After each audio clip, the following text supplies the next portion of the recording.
let's talk about the Element 115 palette from Adept Cosmetics. I love this theme. It is alien themed, and the inside color story is actually not green, which I love that. And I love blue eyeshadow, so I knew I had to pick this one up. And this palette retails for $65, and my affiliate code will bring it down to $58. And I will put up on the screen. Thank you so much if you do use my code. So let's talk about the color story. So there's some mattes on the bottom, one deepening up shade, love that.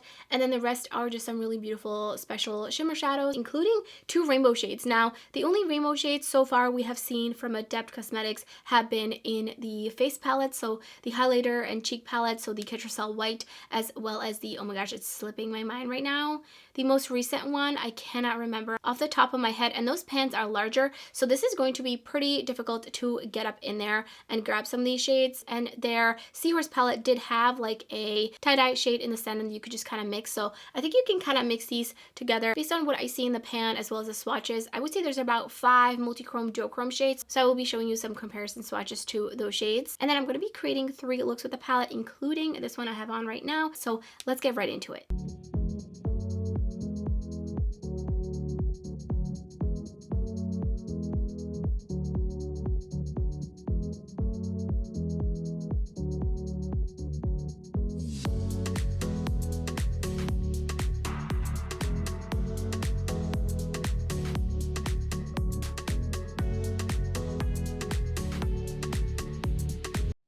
Picking up there here, and I'm going to put that right into the crease.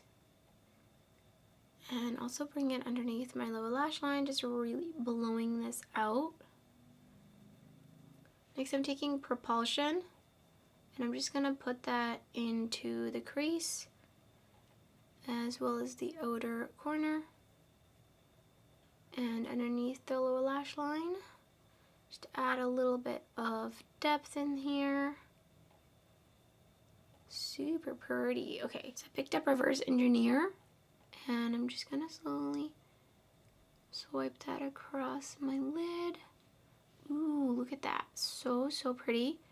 The shade is a little sheer, but could definitely be a little bit built up if you wanted it to be. And then I'm also I think I'm just gonna take a little bit of Not Roswell and just add it onto the outer corner and connect it a little bit to the lower lash line. Just kind of doing an all shimmer look with some mattes.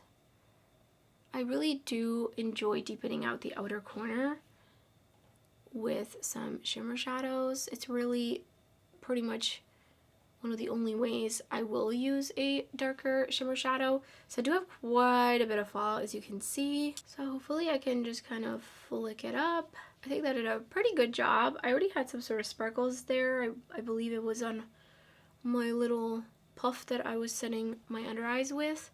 And I'm just bound to have shimmers everywhere. There's literally sparkles everywhere in this household. So then for the inner corner, there really isn't much. So I think I'm going to go into Tic Tac and try to just pick up this little sliver of yellow. Picked it up with the Devinah D102 brush. And just going to pop that right into the inner corner. So pretty, and a little nice special kind of pop with this look for sure. Here's the first finished look.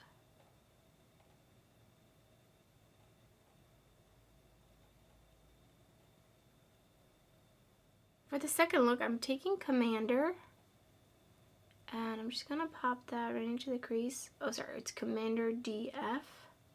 I know these are all Star Trek references, I believe, but I've never watched any Star Trek in my life. Should I? Maybe I should. I feel like I might enjoy it, especially if there's aliens involved. That might be kind of fun. And I'm just winging it up here. So I'm really avoiding this area because I'm going to be creating an eyeshadow wing. So next I'm taking this smaller brush from Beaute, the EO5. This is pretty much one of my favorite brushes to use for creating an eyeshadow wing. And I picked up a Specimen, and I'm just going to be drawing. My mirror is so dirty I can barely see myself, I feel like. Just gonna be drawing on an eyeshadow wing with that all the way across, well, about halfway to my on my lid, and I'm just going to be adding a little bit more.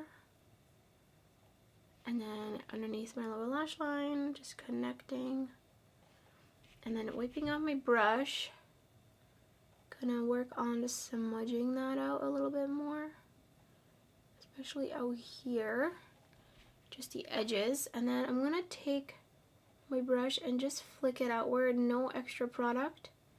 Just to really sharpen up this wing. And then again, smudging the edges. Picked up UFO. And I'm going to put that closer to the liner. And I didn't dip in my brush, and I'm not using a tacky primer, so here's what the shadow looks like just on its own. And I'm going to keep using this brush. This is the Beaute EOS 7. And I'm going to dip my brush into this little sliver right here. Now from swatching the rainbow shades, I do feel like they're a little bit on the squishy side, so we'll see if this is going to crease on me pretty quickly. So that's just going above that right there, and I'm going to bring it a little bit on the inner corner as well, and I feel like that came out pretty nice. I'm going to try to attempt to grab this shade right here, the very top one, and actually really want to layer it over the liner. Again, just dry. That is so beautiful. Ooh, I love that a lot. I feel a tiny bit of fallout. Not a lot though, thankfully. And here's the second finished look. I really, really like how this one came out with the wing, the shimmers all over.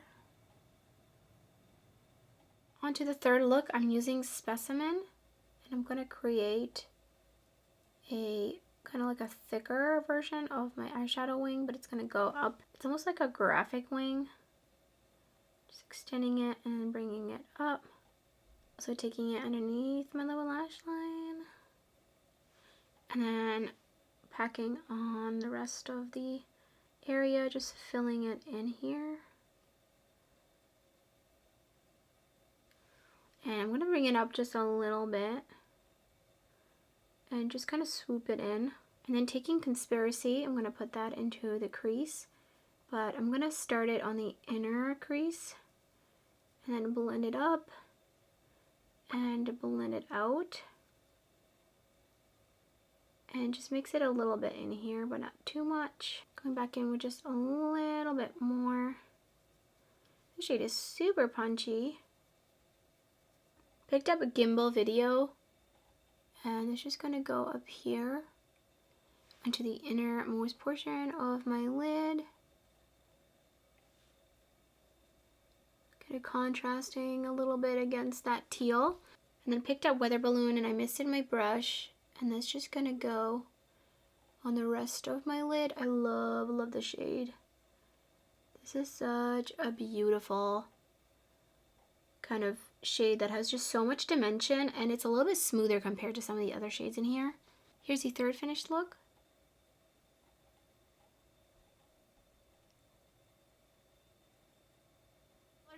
So color story wise, I love it. I love me some blues. I love that there's some purples, and I love that it really matches with the shimmer shadows as well. I think there's a nice variety of shimmer shades in here. I think that the only kind of flaky shades in here are a little bit of Gimbal and Reverse Engineer. And then if you do try to kind of dip into these with a little bit more of a smaller brush that maybe is a little bit flatter, it does kick it up a little bit. So I think some of these shades are just a tiny bit maybe flaky, but they do completely smooth out and they look absolutely beautiful. Now, because the slivers are so small, it is pretty hard to get in there and just grab one shade at a time. It is possible, but realistically, you're probably just going to kind of swirl your finger in there or a brush and just apply it. Or you could just do like a rainbow swipe. Now, I did want to mention, I did do swatches where I try to swatch each of the shades individually that are in each of the rows of both of the shades. And I feel like, especially these three shades, while they look obviously a little bit different in the pan, I feel like the shift is almost the same. So when you see these actually next to each other, they all kind of merge together, which probably is intentional because I think that will make this shade a bit more usable. And then same with some of these shades in here, they kind of merge together. The blue is really the only outlier in here. So while I find these kinds of shades really fun and really cool to look at. I do feel like they make more sense in a face palette, especially like a highlighter palette rather than an eyeshadow palette, but I am glad that they are on the sheer side. However, I would have probably preferred these to just be like maybe like a split pan at max so that you would have a better time getting use out of those. This shade right here specifically above, do you see that? It is so stunning. Like I would have loved to seen a full pan of that in here, honestly. The Weather Balloon shade is really, really beautiful. It is a stunning, spicy neutral. There's just so much happening. It's definitely got like a shift to it, but it just has a lot of different sparkles throughout it. It's very shiny, very smooth, very metallic, but it's not textured in any way, and it is so easy to use. Definitely one of the easier shades to use. I would recommend some sort of a tacky primer, especially with Gimbal Video and Reverse Engineer. I think those are kind of the most like extra sparkly, extra glistening. They're a little bit piecey, not necessarily like flaky, but they have just a little bit more texture to them. But all of these smooth out, and I really enjoy all the shades in here, and I do think you can get quite a variety of different looks with this palette. I kind of wish these two shades were maybe a little bit more different. I would have loved to seen an iridescent shade in here, like an iridescent purple to pair for an inner corner highlight, under the brow highlight, but I think some of that is just personal preference and just opinion. Overall, I'm really enjoying this palette. I think this is my favorite palette they launched in 2023. You know, I wasn't a huge fan of the Seahorse palette, but this one, I do really like it. I love the addition of the mattes. I think especially because there's mattes on the bottom, and also the price tag reflects that, and it also reflects that there's not as many shifty, special, beautiful shades in here. So those are my thoughts on the palette. Let me know in the comments below which look was your favorite and if you picked this palette up. And that's everything for this video. If you enjoyed it, don't forget to give it a thumbs up, and thank you so much for watching. I hope to see you next time.